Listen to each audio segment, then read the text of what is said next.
Good morning. Oh, we just missed morning. Now it's good afternoon, New York. How are you? Not too good, I understand, huh? Your mayor is under indictment for dealing with foreign governments, amongst other things. Looks like they're going after the entire government of the city now because it's so corrupt with foreign nationals. That doesn't surprise me. Any big city's going to have that problem, but one that has the United Nations in it is really going to have a huge problem. You probably got more spies per square inch than any other part of the world except for Washington, D.C. And down in Washington, D.C., they all know who each other is, so it's not really that big a deal. But, dumb mayor gets caught. These crimes are strange in the sense that they're being actually persecuted because they got caught, not because they committed the crime, but they got caught committing the crime. See, that's politics for you. It's not really a crime. If you don't get caught, it's not a crime. And that's actually reality. If you don't get caught, that's not a crime.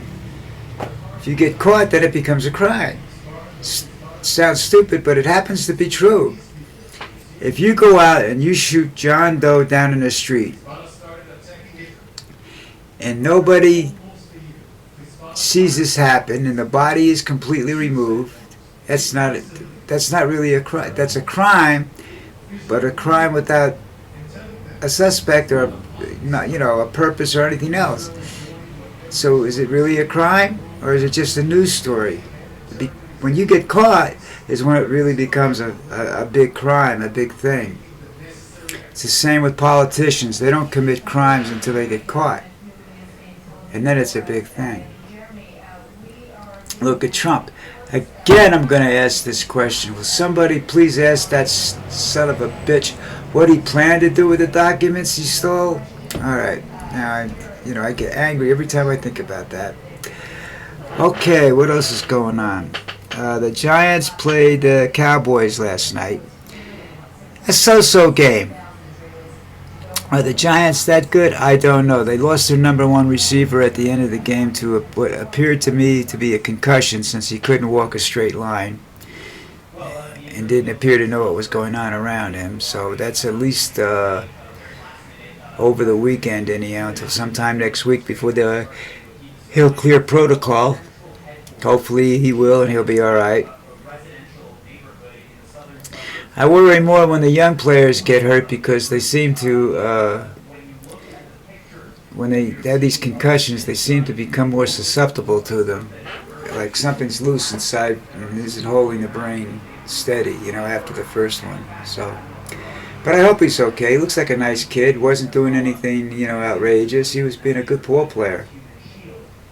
Now the Giants have nothing. If the Giants want to go anywhere, and it's late in the season, it's probably too late to do this, they need to get a good running back and a good receiving tight end. Better than good receiving tight end. They need to get a very good receiving tight end to have any chance at anything this year and next year. It's just, so long as they keep Daniel Jones at quarterback, they're going to have these.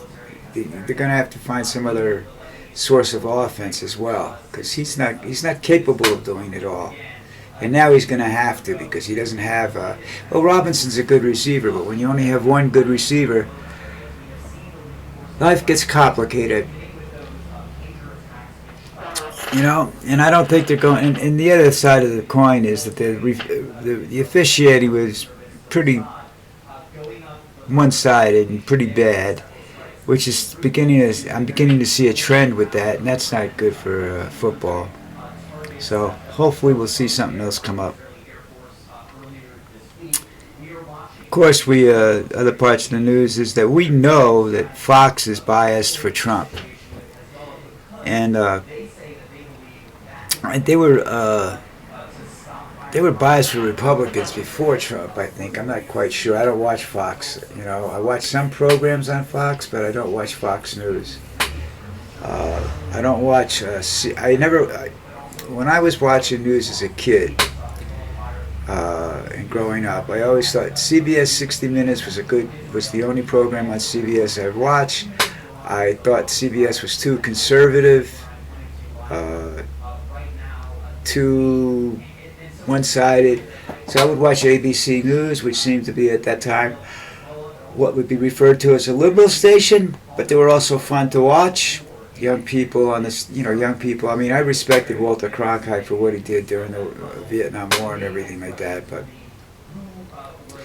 and Edgar R. Murrow and all those guys way back when. I respected all of them, but nowadays, who cares? Just different heads. That's all they are. They're more likely to say what the corporate policy is than actually the news. And now there's no investigative news. I mean, Cronkite had apparently he had a small group of people, I don't know how many, that would go out and investigate all this crap that was being said. Sort of like 60 Minutes does.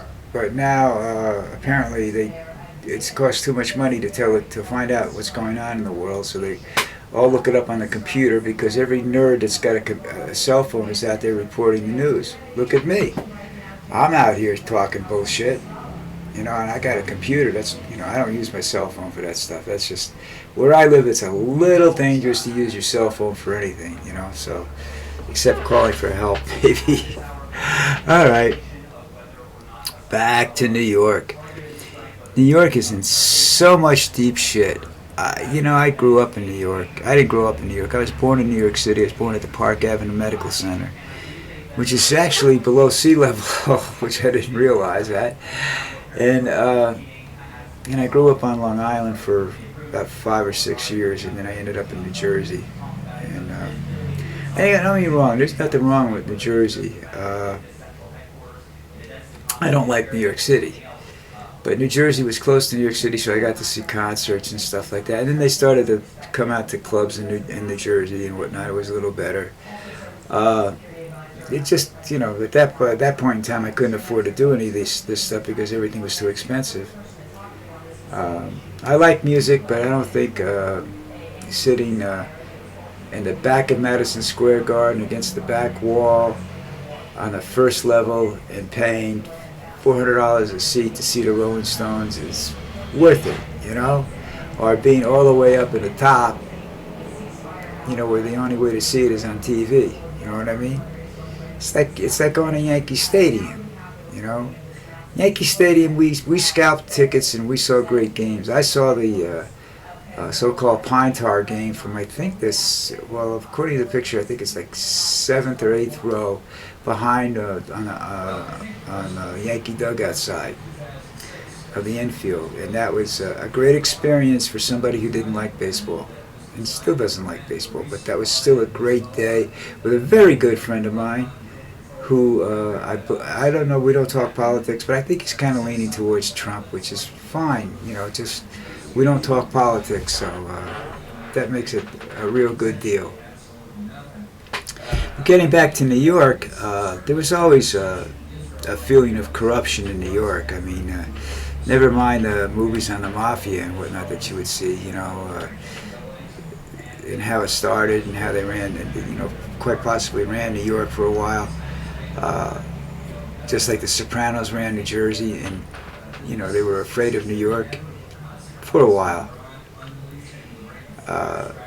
But it's doesn't surprise me. It surprises me that let's see, there was a black mayor before this. I can't remember his name,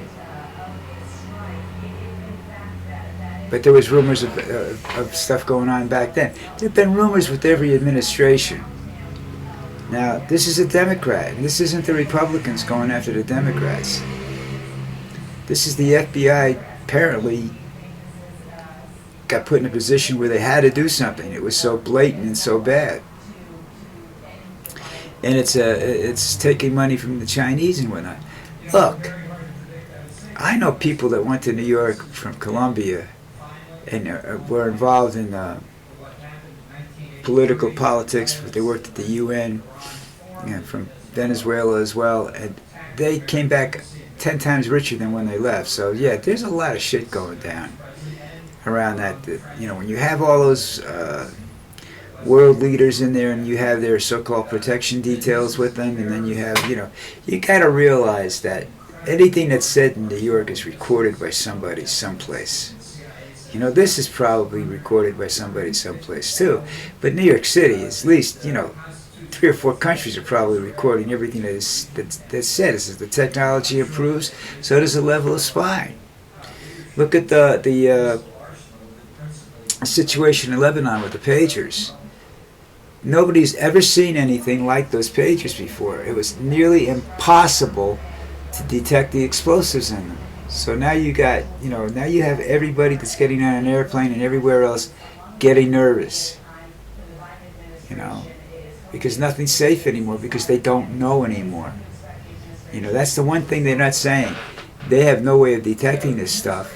And the Jews are probably, Israel is probably one of the more technically wise countries. This is not good for the rest of the world. All right. Now let's see what else is going on. Oh, I read an article as Trump is, how Trump sells baseball cards and whatever. Now he's selling watches, most of which a good part of them are more expensive than the annual income of the average individual. Not only that, there's no refunds given on these things. So if the thing breaks 2 days later on, you're screwed. If you just spend $150,000 for a watch, which isn't a lot of money. There are watches worth a lot more than that out there. But, when you're supposed to be doing something for the people, this is a little ridiculous. And the other side of the coin is that because he's hawking these watches, people buy them and think they're supporting the election. They're, going along with the Republicans and that it's going to be used for his election. That's not true. And it's absolutely not true. This isn't some rumor. This is an absolute truth. It goes in his pocket. And this is a man that's supposed to be very well off, who's sitting around and selling, hawking things on videos and whatnot, and selling them at rallies and whatnot, and yet it's not for any political gain. It's for his own personal gain. Now, if you see this, then you have to realize that the rumors are true, that what I said the other day is true. He's got no cash. That's what the super PAC is all about. That's what he's worried about more than anything else. If he leaves, will he still be a billionaire if he loses the election? Yes, but his debt will be outrageous. And I don't think that his stocks and bonds and whatever small investments can support the big investments that are going to want money. Just in fines and legal fees alone, I think he'll be personally bankrupt within six months to a year after this election, if he doesn't win. That's the reason he ran, for personal gain. I've told you this before. He's diagnosed with narcissism by everybody I've ever talked to. Narcissism is a self-serving individual. He does not, without empathy, he does not give a damn about you or me or anybody else, just himself. If it wasn't for the fact that he thought that he could make money out of this deal somehow or another, or save his ass from going to jail somehow or another, there's no way in the world he'd give a shit about being president. He doesn't care. The money and power are fine, but this is only if it's for his personal benefit. That's all he cares about. Anything is his personal benefit. And it's surprising that you sit around and you watch these people out there that support him and don't understand that. And I look around at that and I say, how the hell did we get to this point? And it's not hard, trust me. History will show you that this is not the first guy, that's the first narcissist that ever ran for president. You have to be almost narcissistic in running for president, because you have to go up there and say, I believe I know what's good for this country. I believe that these programs that we're supporting are great for this country. Trump doesn't believe that. Trump knows some of them are really bad for the country, but doesn't give a shit, because the point is they're good for him, for his business, for his friend, for people that will support him and give him money, you know. And I found that he didn't write the art of the deal that everybody's yelling about it. And I yelled about it at one point in time. Thought it was a great thing, but he didn't write it. It was ghostwritten by somebody else. He had absolutely little, probably very little input into it, you know. All right, it's Saturday. I don't know what's going on, but anyhow, I'll be around, and I'll talk to you guys tomorrow morning.